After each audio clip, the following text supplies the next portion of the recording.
మన ప్రభువైన యేసుక్రీస్తు వారి పేరట మీ అందరికీ వందనాలండి. ప్రార్థన చేసుకుని మనం ప్రారంభించుకుందాం. కృపా సత్య సంపూర్ణుడైన మా పరలోకపు తండ్రి, మీ పరిశుద్ధ నామానికి వందనాలు ప్రభువా. ఈ సమయంన ఈ సువార్తలలో నుండి కొన్ని విషయాల్ని మేము నేర్చుకుంటుండగా పరిశుద్ధాత్మను మాకు దయచేయమని నజరేయుడైన యేసుక్రీస్తు వారి నామమున అడిగి వేడుకుని ప్రార్థించుకుంటున్నాము తండ్రి. ఆమేన్. ఆమేన్. మార్కు సువార్త 10వ అధ్యాయము 13వ వచనానికి మన పరిశుద్ధ గ్రంథాన్ని తిప్పినట్లయితే, తమ చిన్న బిడ్డలను ముట్టవలెనని కొందరు ఆయన యొద్దకు వారిని తీసుకుని వచ్చిరి. మనం ఇక్కడ చూసుకున్నట్లయితే కొంతమంది తల్లిదండ్రులు వారి పిల్లల్ని యేసుప్రభు దగ్గరికి ఆయన ముట్టుకుంటారని వారు తీసుకొస్తున్నారు. అసలు దీని వెనకున్న కారణం ఏంటో మాకు కొంచెం విడమర్చి చెప్పగలరా? Praise God. చాలా చక్కటి ప్రశ్న. మార్కు సువార్త 10వ అధ్యాయంలో చాలా ఈవెంట్స్ మనకు కనబడుతున్నాయి. ఒక బైబిల్ పండితులు అంటారు స్విఫ్ట్ మూవింగ్ ఈవెంట్స్. చాలా త్వరగా వెళ్ళిపోతున్నాయి. ఈ 10వ అధ్యాయంలో మనం చూస్తున్నాం. నెక్స్ట్ 11వ అధ్యాయం వస్తుంది. 11వ అధ్యాయంలో ఇంకా ప్రభువైన యేసుక్రీస్తు వారి యొక్క లాస్ట్ వీక్, ఇక ఆయన సిలువ వేయబడక ముందు ఒక వారం ముందు జరిగే సంఘటనలు, ఆ వారంలో జరిగిన సంఘటనలు నెక్స్ట్ వస్తున్నాయి. అంటే మన ప్రభువైన యేసుక్రీస్తు వారు ఇప్పుడు సిలువకు సమీపంగా ఆయన నడుస్తున్నారు. ఆయన ముందు ఈ మరణము వేచి ఉన్నది. అంటే మనకి ఎప్పుడైనా సరే మన ముందు పరీక్షలు ఉన్నట్లయితే, ఇంటర్వ్యూ ఉన్నట్లయితే, ఏదన్నా ఒక పెద్ద కార్యం ఉన్నట్లయితే చాలా టెన్షన్గా ఉంటాం. మన ప్రభువైన యేసుక్రీస్తు వారు ఈ టైంలో అసలు ఎంత టెన్షన్గా ఉండాలో మనము ఆలోచించాలి కొంచెం. అలాంటి పరిస్థితుల్లో కూడా ఆయన చిన్నపిల్లలను నెగ్లెక్ట్ చేయట్లేదు. ఎంత గొప్ప విషయం! ప్రభువైన యేసుక్రీస్తు వారు అన్ని విషయాల్ని చక్కపెడుతున్నారు. 10వ అధ్యాయంలో ప్రారంభంలో మనం చూసాం. ఆ పరిసయ్యులు వచ్చి ఆయన్ని ఎలాగైనా సరే తప్పు పట్టుకోవడానికి, ఆ వివాహం గురించి, డివోర్స్ గురించి ఒక ప్రశ్న అడిగారు. ప్రభువైన యేసుక్రీస్తు వారు అంటే ఆయన ఒక స్ట్రెస్ఫుల్ టైంలో కూడా క్లియర్గా ఆలోచించగలుగుతున్నారు, ప్రేమతో మాట్లాడగలుగుతున్నారు. ఇప్పుడు మీరు అడిగిన ప్రకారంగా తల్లిదండ్రులు వారి పిల్లలను తీసుకొచ్చి యేసయ్యను ఆశీర్వదించమని అడుగుతున్నారు. నిజంగా ఎంత ఆ టైంలో శిష్యులు కొంచెం చిరాకు పడ్డారు. కానీ ప్రభువు ఏమన్నారంటే వారిని ఆటంకపరచొద్దు. ఒకసారి 14వ వచనం చూద్దామండి. యేసు అది చూచి కోపపడి, చిన్న బిడ్డలను నా యొద్దకు రానీయుడి, వారిని ఆటంకపరచవద్దు, దేవుని రాజ్యము ఇలాంటి వారిదే. ఆమేన్. చిన్నపిల్లల్ని ఆటంకపరచొద్దు అంటే ప్రభువైన యేసుక్రీస్తు వారు ఒక ప్రక్క నుండి రోగులను, దయ్యం పట్టిన వారిని, ఆయన శిష్యుల్ని, పిల్లల్ని అందరినీ చక్కగా చక్కబెడుతున్నారు. ఈ రోజున నీవు ఏ పరిస్థితిలో ఉన్నావు ప్రియ సహోదరుడా, సహోదరి? ఆధైర్యపడుతున్నావా? యేసయ్య దగ్గర రావడానికి ఎవరన్నా నిన్ను ఆటంకపరుస్తున్నారా? లేకపోతే ఏదైనా అలవాటు నిన్ను వెనక్కి లాగేస్తుందా? ప్రభువైన యేసుక్రీస్తు వారు మాటిస్తున్నారు, నా యొద్దకు రావడానికి ఆటంకపరచొద్దు. అది ఆటంకం ఏదైనా సరే ప్రభువైన యేసుక్రీస్తు వారు నీ జీవితంలో నుండి తొలగించగలరు. అధైర్యపడొద్దు. ఇలాంటి వారిదే పరలోక రాజ్యం అంటున్నారు. ఏంటి అంటే పిల్లలకున్న ప్రాముఖ్యమైన, చిన్నపిల్లలకున్న ప్రాముఖ్యమైన విషయం ఏంటో తెలుసండి. ఎన్నో ఉన్నాయి. చిన్నపిల్లలు ఊరికినే నమ్ముతారు, ఎవరినైనా నమ్మేస్తారు. ఆ చక్కటి అంటే ఇన్నోసెన్స్ మనం చూడవచ్చు. కానీ ప్రభువైన యేసుక్రీస్తు వారు ఇక్కడ ఎంఫసైజ్ చేస్తున్న చాలా ప్రాముఖ్యమైన విషయం ఏంటంటే, పెద్దలైతే వారికి కొంచెం సెల్ఫ్ కాన్ఫిడెన్స్ ఉంటుంది. నేను చేయగలను, నాకు జ్ఞానం ఉంది, నాకు అనుభవం ఉంది, నాకు ధనం ఉంది, నాకు చాలా సపోర్ట్ ఉంది, పలుకుబడి ఇవన్నీ చూస్తాం పెద్దలో. కానీ పిల్లలైతే డిపెండెన్స్, టోటల్ డిపెండెన్స్. పెద్దలైతే సెల్ఫ్ డిపెండెన్స్. నా డిగ్రీ, నా ఉద్యోగం నాది అన్నదంట. పిల్లలైతే డిపెండెన్స్, టోటల్ డిపెండెన్స్. ప్రభువైన యేసుక్రీస్తు వారు నీ దగ్గర నుండి నా దగ్గర నుండి కోరేది ఏంటంటే టోటల్ డిపెండెన్స్. మనల్ని రక్షించడానికి ఆయన ఒక పసిబిడ్డగా ఈ భూలోకానికి వచ్చారు. ఒక బేబీ, ఒక మానవుడిగా, ఒక పసిబిడ్డగా. ఆ పసిబిడ్డ ఫర్ ఎవ్రీథింగ్, ప్రతి విషయానికి తల్లిదండ్రుల మీద ఆధారపడాలి. Jesus became a helpless baby to save us. మనల్ని విమోచించడానికి, మనల్ని రక్షించడానికి ఆయన హెల్ప్లెస్. మనం కూడా రక్షింపబడాలంటే మనం కూడా అలాగవ్వాలి. Totally dependent. ఎందుకంటే మన రక్షణకు మన నీతి ఎలా ఉందంటండి? మురికి గుడ్డల వలె ఉన్నది, అసహ్యంగా ఉంది. What clean thing can come out of the unclean. ఈ పాపిస్ట్ జీవితం నుండి ఏ మంచిది బయటకు రాగలుగుతాం? ఏమీ లేదు. అంటే total dependence upon our saviour. ఈ చిన్నపిల్లల ద్వారా ఈ విషయాన్ని మన ప్రభువు మనకు తెలియజేస్తున్నారు. ఈరోజు ప్రియ సహోదరుడా, సహోదరి, నీ జీవితంలో ఆ డిపెండెన్స్, ఆ ఆధారపడటం, ప్రభువైన యేసుక్రీస్తు వారి మీద ఆధారపడటం నువ్వు నేర్చుకున్నావా? నేర్చుకోవాలని ఆశపడుతున్నావా? ప్రతి విషయానికి ఎందుకులే ఆ చిన్నది నేను చేసేయగలను, పెద్దయ్యే దేవుని అడగొచ్చు, అట్లా కాదండి. ప్రతి విషయంలో learning to depend upon God, అది మనకు అవసరం. ఎందుకంటే అహంకారము మనకు పోవాలి, ఆ ఈగో మనకు పోవాలి. అప్పుడే దేవుని రాజ్యంలో మనం ప్రవేశించగలమా? పౌలు గారు అంటారు, నాట్ ఐ బట్ క్రైస్ట్. ఇక జీవించువాడును నేను కాదు, క్రీస్తే నా యందు జీవిస్తున్నారు.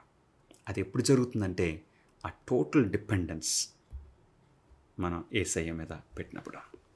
చాలా చక్కగా మాకు వివరించినందుకు వందనాలండి. మనము 17వ వచనానికి చూసినట్లయితే మరొక సందర్భాన్ని మనం ఇక్కడ చూస్తున్నాం.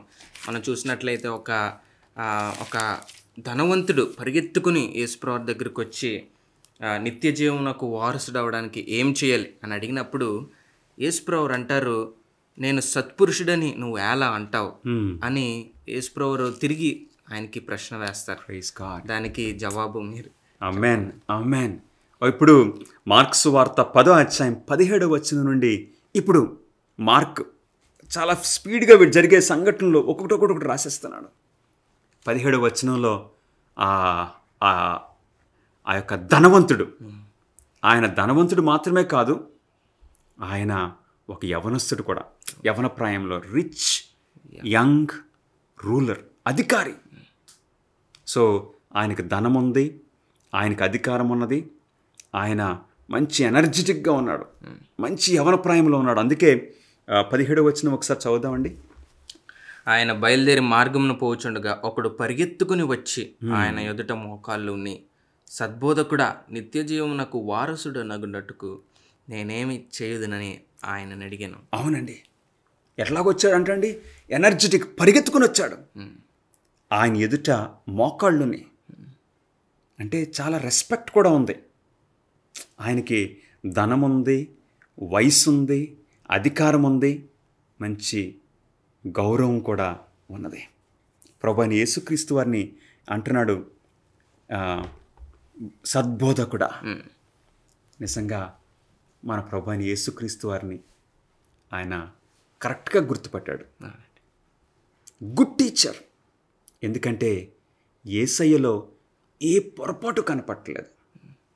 ప్రభువైన యేసుక్రీస్తు వారిని పిలాతు అంటాడు తర్వాత, ఈయన యందు నాకు ఏ లోపము కనపట్టలేదు అని 3 సార్లు పిలాతు అంటాడు. ఎంతోమందిని చూశాడు, ఎంతో క్రిమినల్స్, గొప్ప వ్యక్తులను చూశాడు పిలాతు.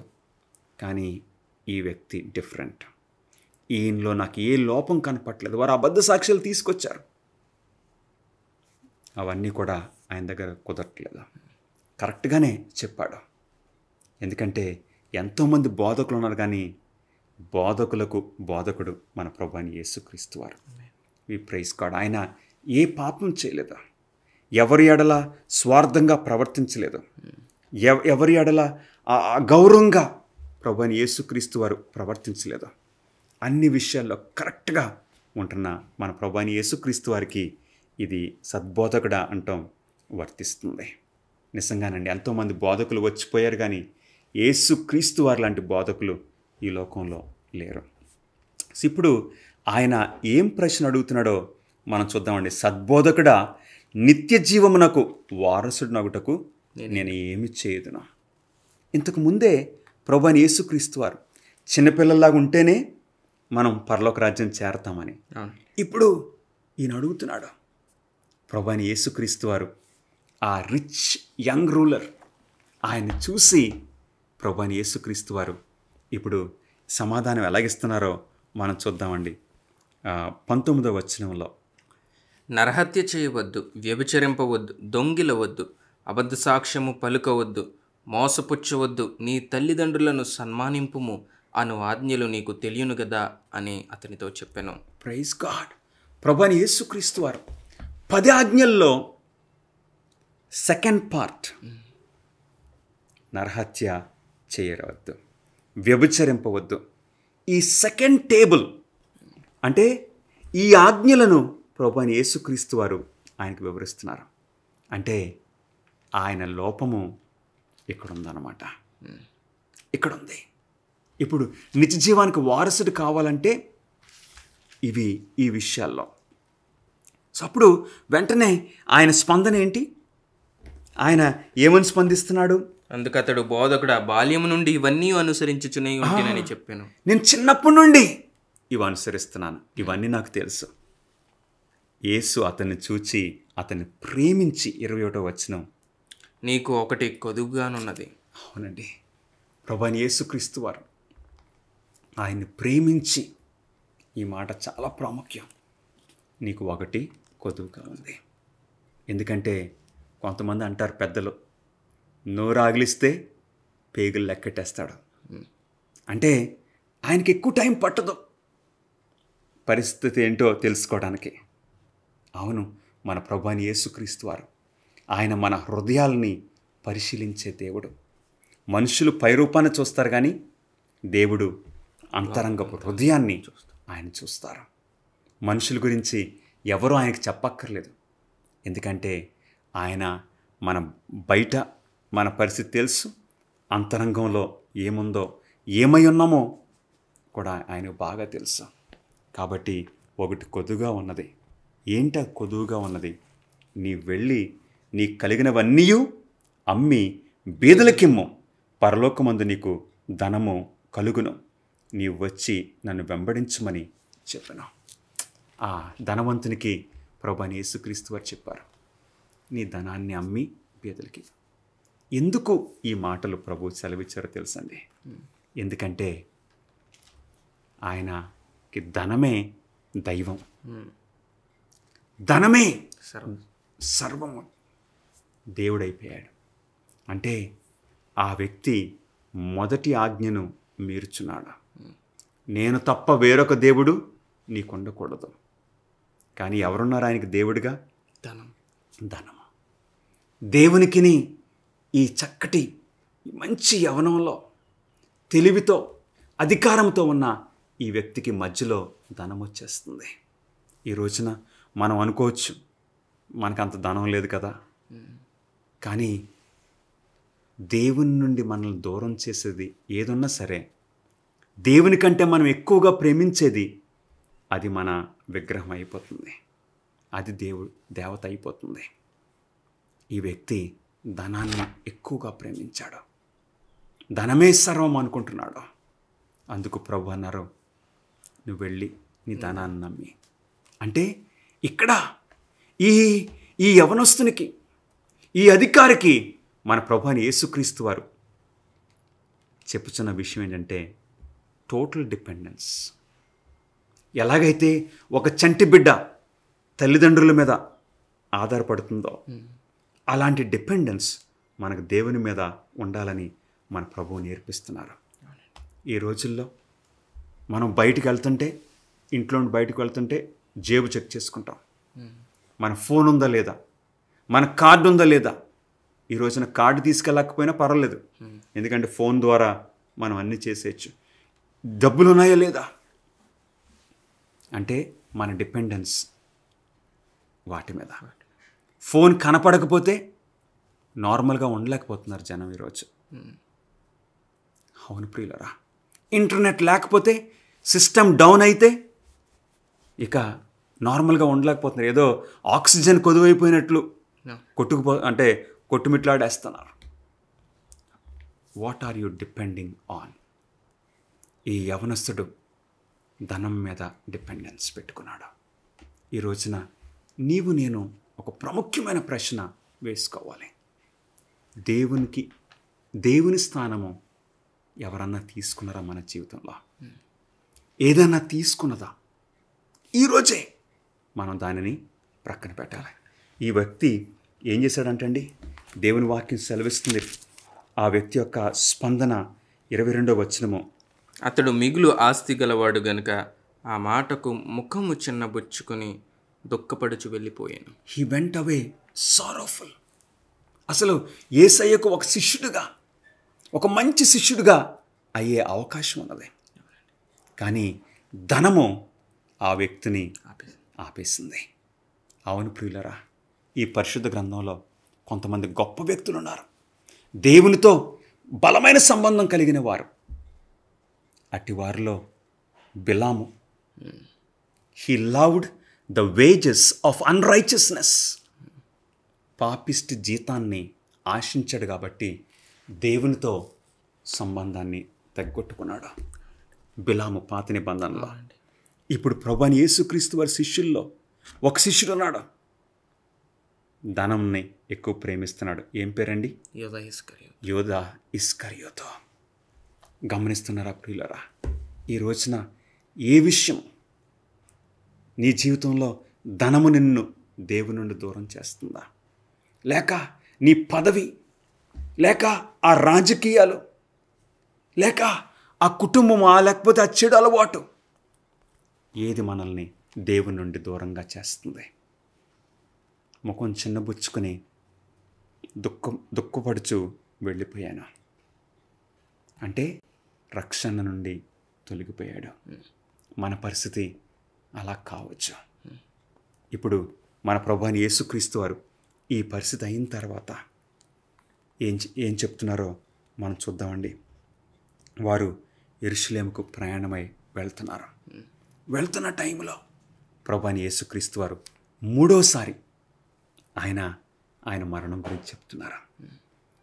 అంటే యెరూషలేమునకు ఆయన వెళ్తున్నారు. ఆయన ముందు శిలువ మరణం ఉన్నది. కానీ వీరందరితో మాట్లాడుతున్నారు. పరిసయ్యులతో ఆ మ్యారేజ్ గురించి మాట్లాడారు, చిన్నపిల్లలను దీవించారు. ఈ యవనస్తుడు ధనవంతుడు వస్తే ఆయనతో చక్కగా మనసిప్పి హృదయపూర్వకంగా ప్రభువు మాట్లాడారు. ఇప్పుడు శిష్యులతో మాట్లాడుతున్నారు. Teaching the disciples. ప్రత్యేకంగా ఏం చెప్తున్నారో ఒకసారి చూద్దామండి. 33వ వచనము, మార్కు సువార్త 10వ అధ్యాయము 33వ వచనము. ఇదిగో మనము యెరూషలేమునకు వెళ్ళుచున్నాము.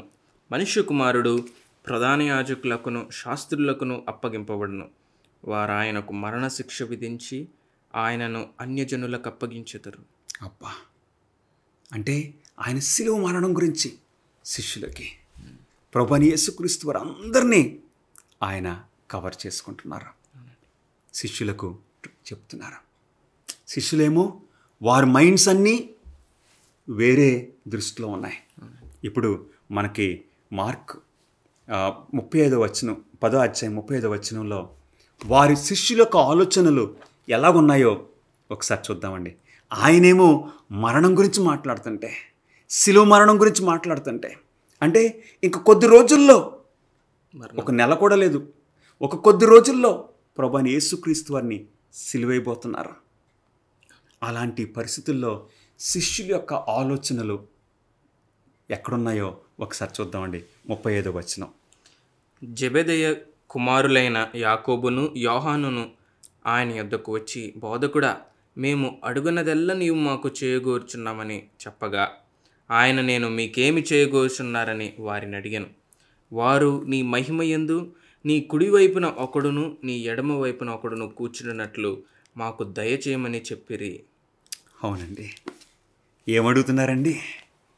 ఆయనేమో శిలువ మరణం గురించి వారి యొక్క మనసులను సిద్ధపరుస్తుంటే, వీరేమో పదవుల గురించి ఆలోచిస్తున్నారు.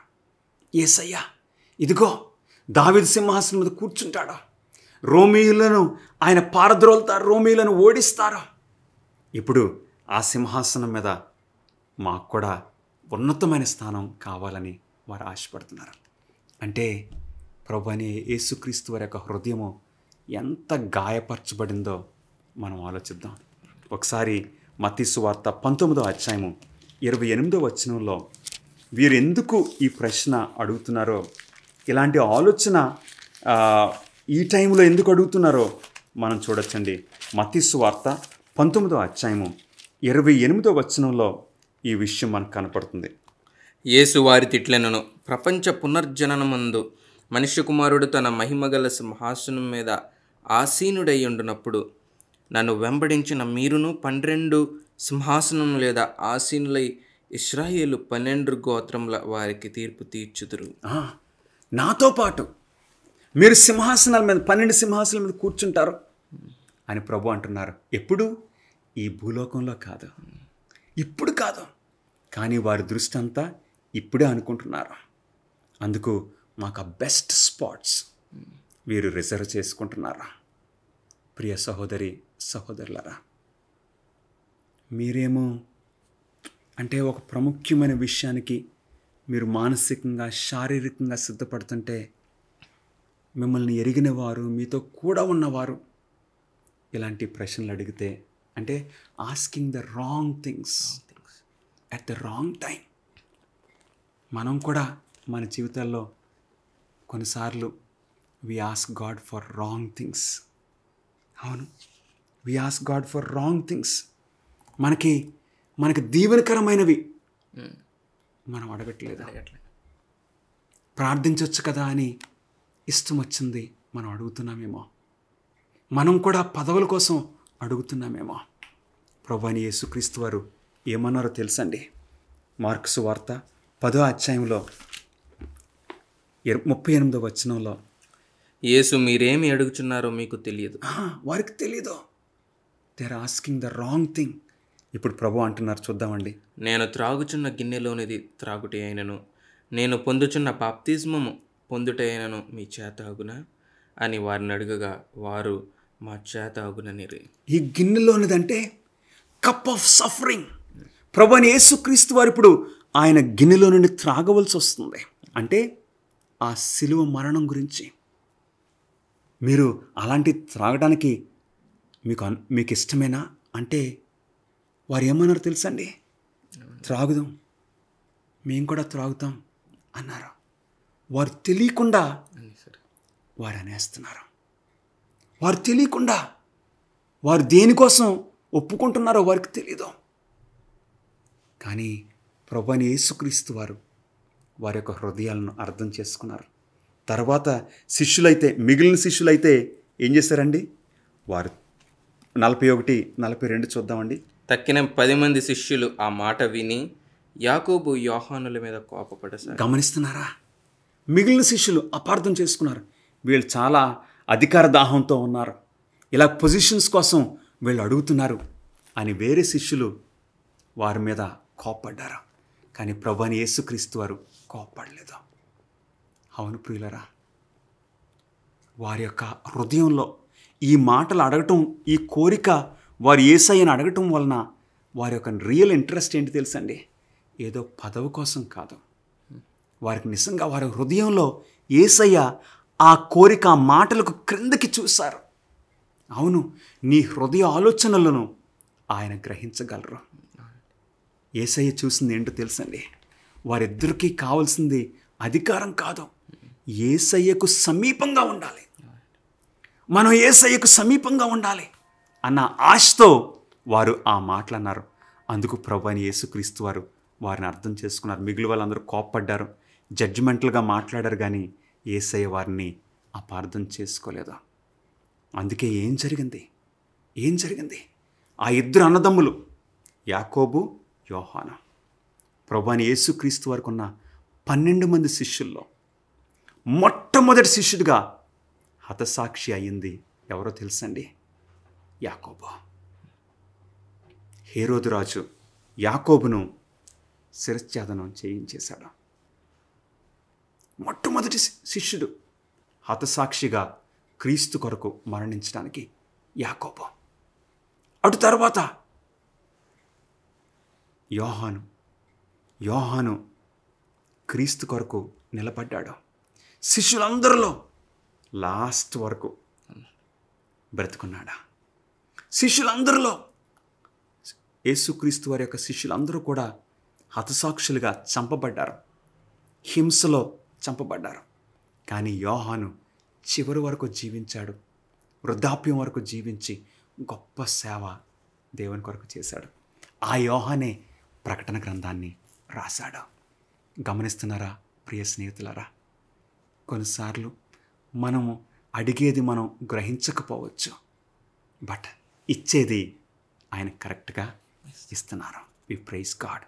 ఇక 10వ అధ్యాయం పూర్తవడానికి లాస్ట్లో ఇప్పుడు ఆ గుడ్డివాన్ భర్తమయ్యని మన ప్రభువైన యేసుక్రీస్తు వారు ఆ గుడ్డితనం నుండి బయటకు తీసుకొస్తున్నారు. గమనిస్తున్నారా ప్రియులరా? ప్రభువైన యేసుక్రీస్తు వారు ఆయన సిలువకు వెళ్ళుచూ ఉండగా కూడా ఒక్కొక్కరిని ఎలాగ గౌరవంగా చూస్తున్నారు. పరిసయ్యులు అడిగిన ప్రశ్నకి సమాధానం ఇచ్చారు. చిన్నపిల్లలను ఆశీర్వదించారు. తర్వాత ఆ రిచ్ యంగ్ రూలర్ ఆయనతో కూడా గౌరవంగా మాట్లాడి ఆయన దేవుని వైపు నడిపించడానికి ప్రయత్నం చేశారు. ఈ శిష్యుల కోరికను ఆయన తీరుస్తున్నారు. తర్వాత గుడ్డివారిని కూడా ఆయన నెగ్లెక్ట్ చేయట్లేదు. కాబట్టి ఈరోజు నీవు ఏ పరిస్థితిలో ఉన్నా సరే అధైర్యపడనక్కర్లేదు. You can come to Jesus. అయ్యో చాలామంది ఆయనకు ప్రార్థనలు చేస్తున్నారు, నా ప్రార్థన ఏం వింటారు అనుకో అక్కర్లేదా? ఆయన చుట్టూ జనసమూహాలు ఉన్నారు, నేను లెక్క లేదు. You are special to Jesus. కాబట్టి యేసయ్య దగ్గరికి మనం రావచ్చు. నీ కోరికను ఆయన తీరుస్తారు, నిన్ను స్వస్థపరుస్తారు. నీవున్న ఆ పరిస్థితి నుండి, ఆ గుడ్డితనం నుండి కానీ, లేక ఆ అనారోగ్య పరిస్థితి నుండి కానీ ఆయన లేవనెత్తగలరు. అలాంటి యేసయ్య దగ్గరకు మనం వద్దామా? ప్రార్థన చేసుకుందాం. ప్రభువా, మాతో మాట్లాడినందుకు నీకు స్తోత్రాలు నాయనా, స్తుతులు ప్రభువా. నాయనా, నీ శిలువ మరణం ద్వారా మా అందరికీ విమోచన మీరు అనుగ్రహించినందుకు, దేవుని గొర్రెపిల్లగా వధింపబడినందుకు మీకు స్తుతులు స్తోత్రములు చెల్లించుకుంటున్నాము. మా యేసయ్యను మాకు వెనుదీయని పరలోకపు తండ్రి, ఇంకా ఏది కూడా మీరు వెనుదీయరు ప్రభువా. సమస్తము అనుగ్రహించే దేవా, మా జీవితాలు నడిపించమని యేసుక్రీస్తు నామములో అడిగి వేడుకొంచున్నాం తండ్రి. Amen. God bless you friends.